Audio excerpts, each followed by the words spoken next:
One of my earliest memories of music not coming from a traditional scene was the music for Metroid. I was completely caught up in that music.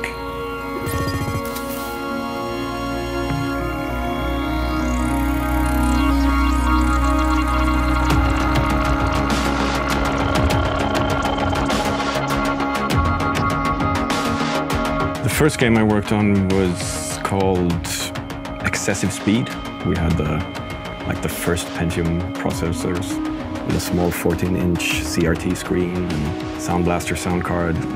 That was it, you know. Ground Control 2 was, well, we were still a small company, but we had a solid fan base. I felt we need to solidify the trust of the fans. I wanted to give them something more for the people who really liked the music from the first game. I'm still very proud of the music for World in Conflict. I was very lucky to start working close with the writer, and we had a close relationship discussing different characters, giving us a score that was much more married to what was going on in the game.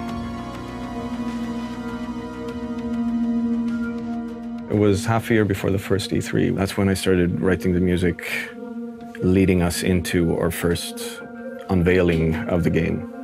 Without any preconceptions at all of the sounds, I started investigating the story and the characters and figuring out where do the sounds come from in the world, in the story. There are going to be characters in the game that play different instruments, and you're going to encounter these people in different ways, in different locations. The pianist, he is actually my brother. He works here at Massive as a programmer. We are really close. We've been doing music together for the last 15 years. And when the time came to record this music, I thought he would suit this character perfectly. We have the general, the epic story of the Division. This will always have its own more orchestrated sound.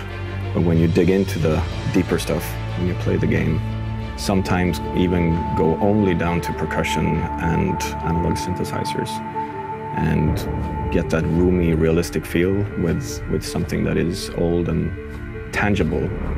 Get the room, get the tone, get the feeling, and find a place for that in the game.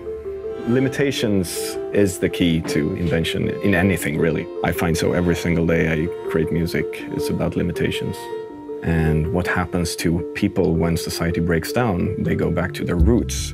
I looked at different kinds of guitars and a lot of instruments that were brought to the US when people still didn't have records and things like that. What is it that we fall back on when we don't have electricity and things like that? That was sort of building the basis of the whole score.